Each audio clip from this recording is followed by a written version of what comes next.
CRN Wilder here. Let me tell you about my world-famous guest, Ms. Kimberly Dvorak. She is an award-winning national security, border security investigative reporter for TV, radio, and the print media. She is the senior foreign policy advisor for the Committee for Responsible Foreign Policy. She's also a TV correspondent, CW6 News San Diego, as well as One America News Network. Her website, thekdreport.com, and let me see here, streaming live at periscope.com, I believe still, Facebook, yes, she's everywhere, and right now she's right here where. Hey, Kimberly, how are you? Good to see you, Chuck. Real quick, periscope.com, you still do it on there? Occasionally. Just depends. Okay, Sometimes sometimes they don't want you to do longer hits, so makes it a little more difficult. My goodness, we already cut you down, in 10 minutes. Should I talk to them in person? Yeah, apparently 10 minutes wasn't enough. They wanted like 0.1. Hello, I'm Kimberly. Goodbye. What's your website? Didn't have time to get that. Okay. Hey, listen, you want to talk about the drones being used Yeah.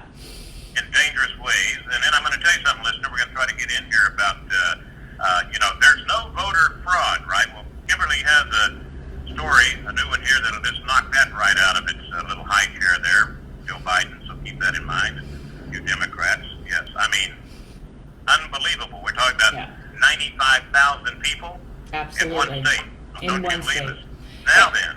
Yeah. But you would be leaving us in, let's say, Texas if they were dropping drones on your head, and they happen to be the CJNG cartel. That's the new generational, is that right?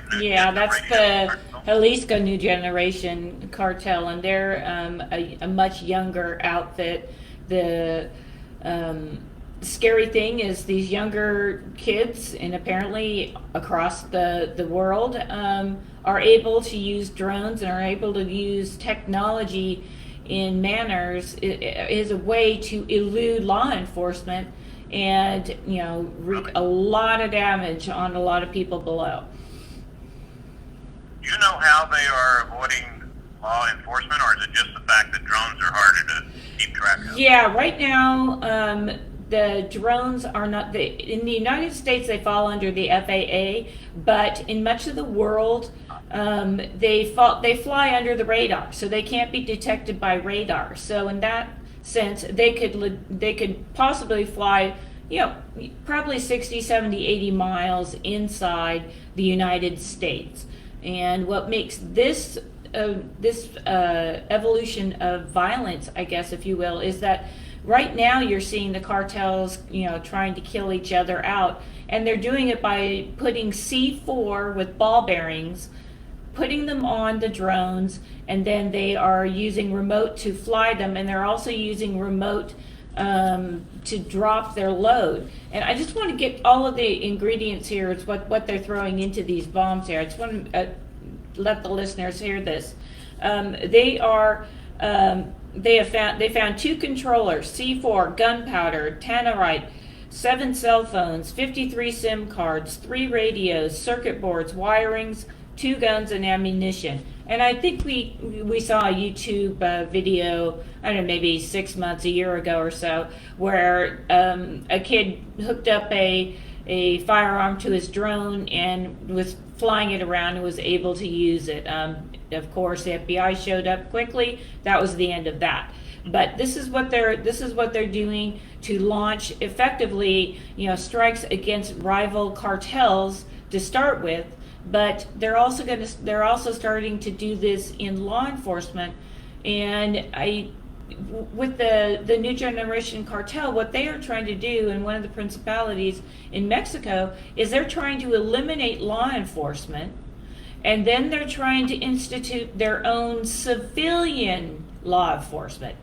Now, if the listeners think that sounds familiar, exactly. That's exactly what the extreme left wants to do. It's exactly what will happen if law enforcement is defunded across this country. So that's like the DLFM, Drone Flyers Life Matter. Yeah. Yeah, I guess. Yeah. You know, and I'll bring to the point there, listener, if you recall, I think it was 2 weeks ago, and it didn't make splashing headlines like you'd think it would, but, you know, Air Force One was attacked, so to speak, by a drone.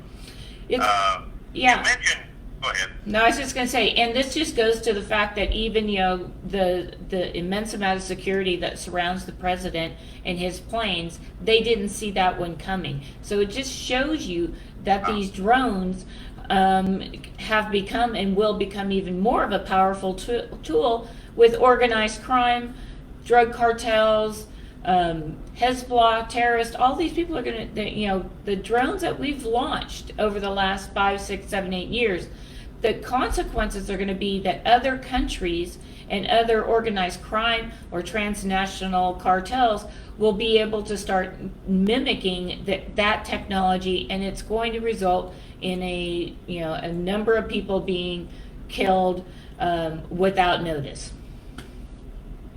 Now, you also mentioned in this excellent report from Kimberly Dvorak that, let me see here, you say they believe the cartel has not yet learned how to fly and detonate these drones with precision. And, you know, like, I've got a grandson and his friends, and boy, they can, you know, fly those things like crazy. And I've come to the conclusion, I guess, if you're 39 or over, you know, you don't want to be hitting the neighbor's brand new Jaguar or whatever that was. That, was worth so much money, you know what I'm saying? Yeah. Well, it's difficult, and I think this is to your point. It's difficult to, you know, ignite the C4 once this drone is up in the air and flying. But when you see the recovered remnants of their bomb-making materials, they had everything they needed to do so. And there actually have been reports where 2 drones dropped C4 below and did kill rival cartels in the jungle of Mexico, and they didn't necessarily say where that was from, but that came from locals in the area who actually heard the explosions and went to investigate, and there was no drones, you know, to be had at that point, because when they release them, they're able to fly home. In most drones, if you program them right, they will fly home. And this is what was told to me when I was in San Diego, that I went out to one of the major drone manufacturers out there, and I said, well, what happens if you guys lose control of your drones, or there, you know, something knocks out power to it? They said they are trained, and it's built into these things for these drones to turn around and fly back home.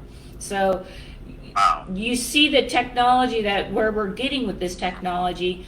And this is another reason that Americans need to be very thoughtful, and we need to practice the use of, you know, these drones very, very carefully. It's one thing to have a little toy drone flying around, but the thing is, as I said before, these kids, younger and younger, know how to fly these things, and it's not a stretch to figure out when they turn 18 that they would be able to, you know, figure out a way to put some sort of explosive on them. I'm hoping that American kids wouldn't do this, but, you know, we do know.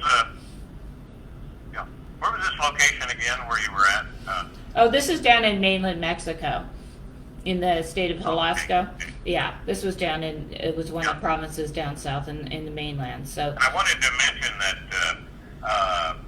Santa Barbara. Yeah. Talk about, you know, where they interrupted a Panga, P-A-N-G-A boat. Oh yeah, unlawful death on there and all this stuff. Yeah, the Pangas. I always used to say that the, you know, unscheduled, you know, landing of the Panga boats, because, you know, that they continued to come up the coast. Why I chose this story was 2 reasons. The first reason is that this is the furthest north that we've seen the Panga boats go. They usually land in San Diego County. Maybe they get up to San Clemente up in Orange County, but this was all the way up in Santa Barbara, and it was a staggering amount of meth that was that was captured, and it turned out to be the largest bust in U.S. history, the largest meth bust in U.S. history.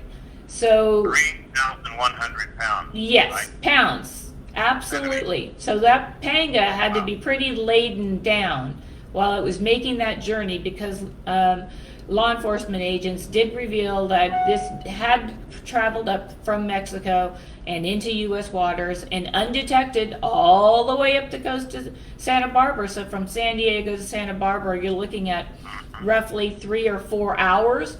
So this boat was traveling 3 or 4 hours, and Coast Guard didn't get it, Border Patrol didn't get it, FAA or National Guard, nobody got this. So it shows you that now they're trying to get these drugs further up into the United States, and it also shows you too that the cartels now are focusing more on the meth as the drug of choice to send north of the border. And that's most likely because a lot of states here in the United States have legalized marijuana. And by legalizing it, that means it's not going to be in such demand to buy it from the cartels any longer. But what we do know with the meth is they're able to lace that with that fentanyl, which is deadly, and 1 grain of salt, that's how small it takes, could actually cause you to overdose. So again, very alarming that this is in play.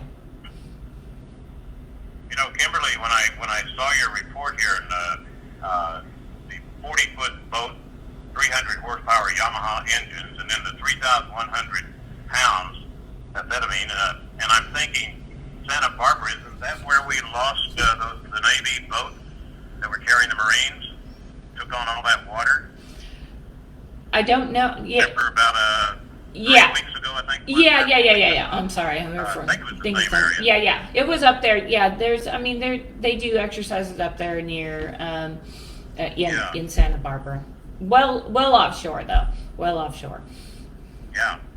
And anyway, good that they got them there. Yeah. And the fact that the legalization of marijuana and stuff like that, it may sound happy-go-lucky, but I'll tell you what, if you go into parts of California, for example, the wooded areas, you run across the marijuana being grown. A lot of it is being grown by cartels.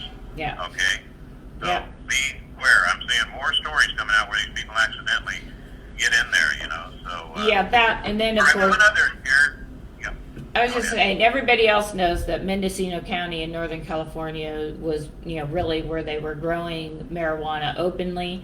And it was legal by, I have no idea what law, because at the time they weren't even considering legalizing marijuana, but that's where it started in California. It's a pretty big state back there.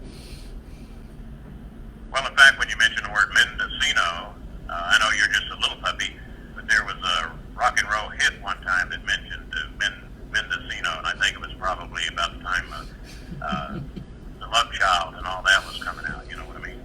Okay. We're going a little off the rails here. I know. Oh, yeah, I didn't get too close there. Yeah.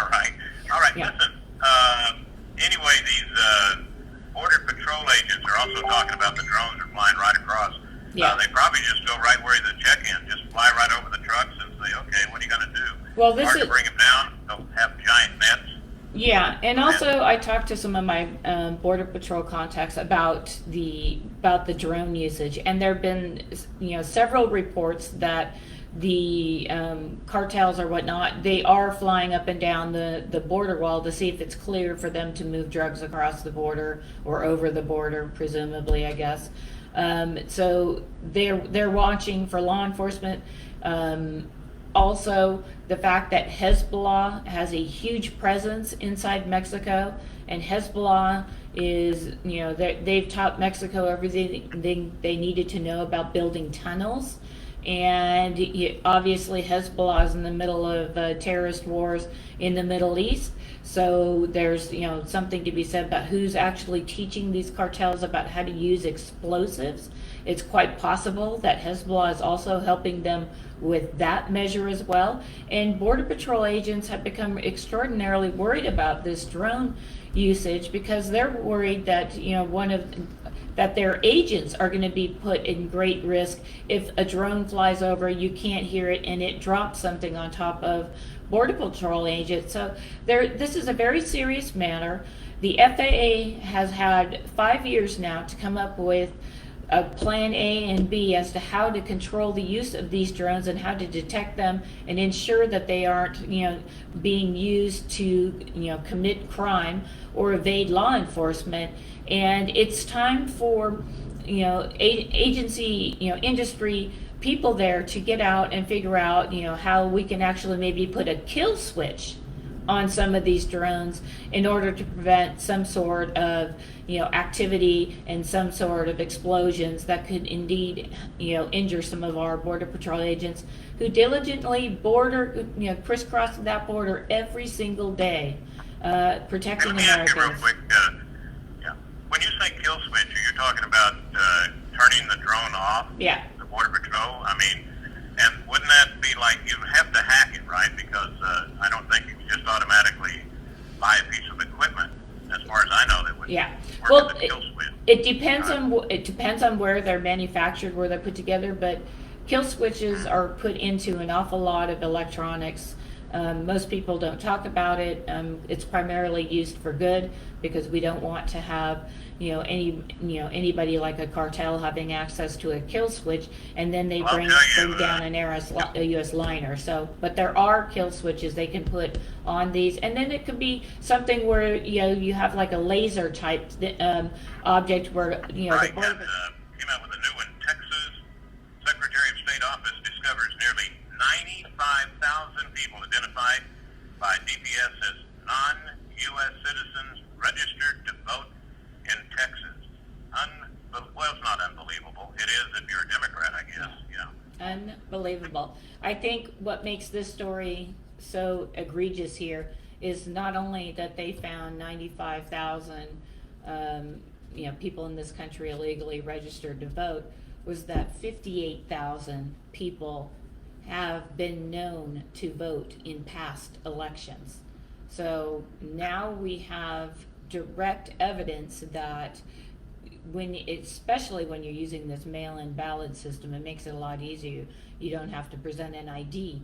But I think that it's staggering to find out that the Attorney General there in Texas went back to put these people up and did the investigation as required to come up with a number, and found it astonishing that 58,000 of these people actually voted, which is a crime in the United States, and voting is obviously a right that every U.S. citizen has, and at that you've got to be 18 and over.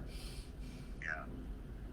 Attorney General Ken Paxton. Yeah. And real quick, look at California, because Kimberly from California, she's out here a lot of times. Anyway, in California, the last general election, 212% turnout.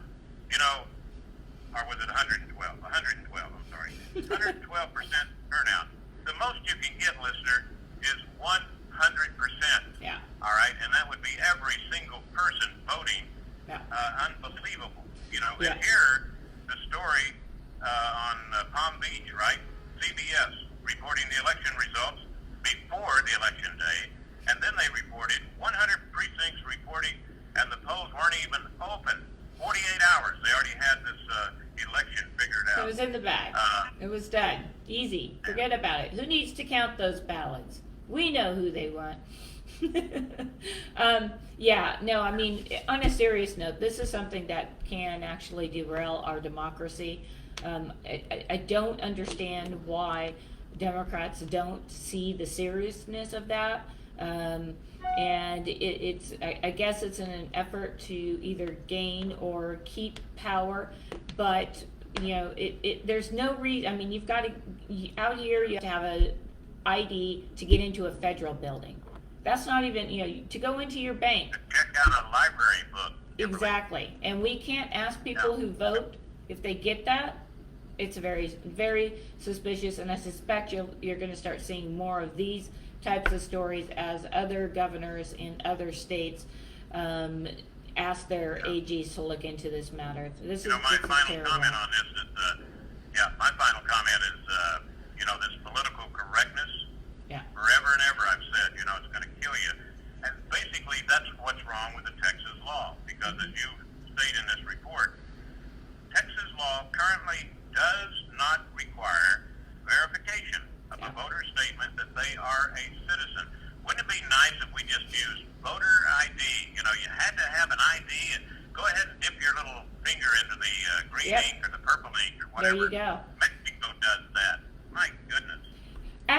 Pakistan does that, and it's not even a country, really. Yeah. Afghanistan, you put your finger in, and that's it. One vote, one person.